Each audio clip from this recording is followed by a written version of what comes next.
ఏపీలో నైరుతి అంతగా ప్రభావం చూపలేదని వాతావరణ శాఖ అధికారులు చెబుతున్నారు. 4 నెలల సీజన్లో తొలి 2 నెలలు జూన్, జూలైలో తీవ్ర దుర్భిక్షం ఉండగా చివరి 2 నెలలైన ఆగస్టు, సెప్టెంబర్లో భారీ వర్షాలు కురిశాయి.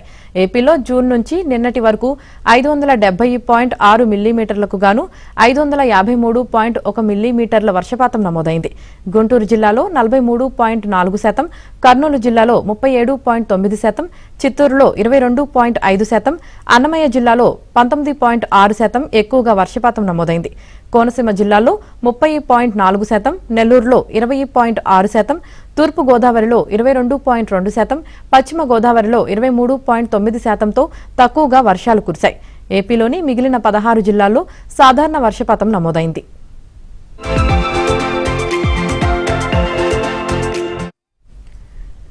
నెల్లూరు, ఉభయ గోదావరి జిల్లాల్లోని ఎక్కువ మండలాల్లో లోటు వర్షపాతం నమోదైంది. కోస్తాతో పోలిస్తే రాయలసీమలో ఎక్కువ మండలాల్లో మిగులు వర్షం కురిసింది.